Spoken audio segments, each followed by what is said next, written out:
The Jews and the Law. Romans chapter 2, verse 17 through 29. You who call yourselves Jews are relying on God's law, and you boast about your special relationship with Him.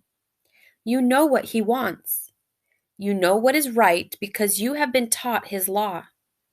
You are convinced that you are a guide for the blind and a light for people who are lost in darkness. You think you can instruct the ignorant and teach children the ways of God? For you are certain that God's laws give you complete knowledge and truth. Well then, if you teach others, why don't you teach yourself? You tell others not to steal, but do you steal?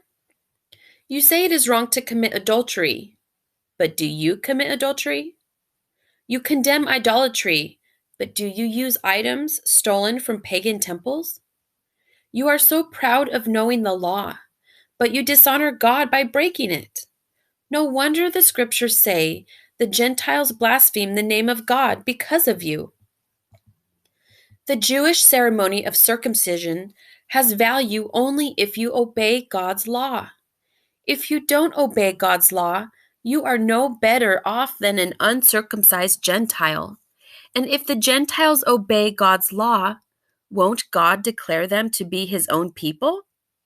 In fact, uncircumcised Gentiles who keep God's law will condemn you, Jews, who are circumcised and possess God's law, but don't obey it.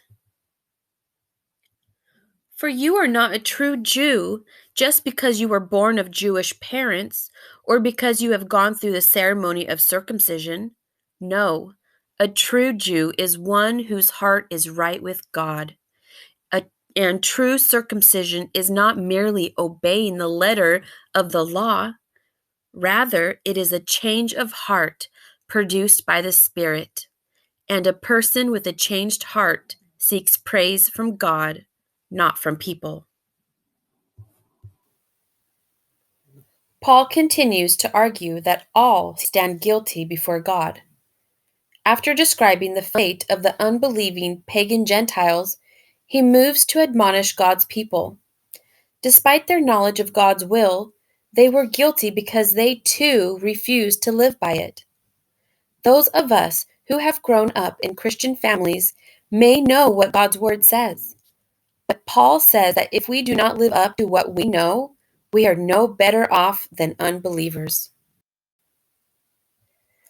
Paul explained to the Jews that they needed to teach themselves, not others, by their law. They knew the law so well that they had learned how to excuse their own actions while criticizing others. But the law is more than a set of rules.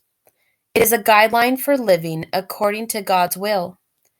It is also a reminder that we cannot please God without a proper relationship to Him. As Jesus pointed out, withholding what rightfully belongs to someone else is stealing. And anyone who even looks at a woman with lust in his eyes has committed adultery with her in his heart. Before we accuse others, we must look at ourselves and see if sin in any form exists within us. These verses are a scathing criticism of hypocrisy. It is much easier to tell others how to behave than to behave properly ourselves.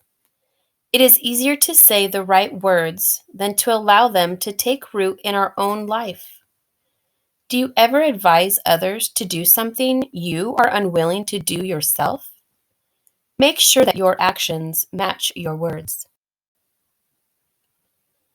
If you claim to be one of God's people, your life should reflect what God is like. When you disobey God, you dishonor His name. People may even blaspheme or profane God's name because of you. What do people think about God as they watch your life? Circumcision refers to the sign of God's special covenant with His people. All Jewish males were required to submit to this rite. Genesis chapter 17, verse 9 through 14. According to Paul, being a circumcised Jew meant nothing if the person didn't obey God's laws. On the other hand, the uncircumcised Gentiles would receive God's love and approval if they kept God's law. Paul goes on to explain that a true Jew, one who pleases God, is not someone who has been circumcised, but someone whose heart is right with God and obeys Him. To be a Jew meant you were in God's family, an heir to all His promises. Yet Paul made it clear that membership in God's family is based on internal, not external, qualities. All whose hearts are right with God are true Jews. That is part of God's family. See Galatians chapter 3, verse 7. Attending church or being baptized, confirmed or accepted for a membership is not enough, just as submitting to circumcision was not enough for the Jews. God desires our heartfelt devotion and obedience. See Deuteronomy chapter 10, verse 16, and Jeremiah chapter 4, verse 4.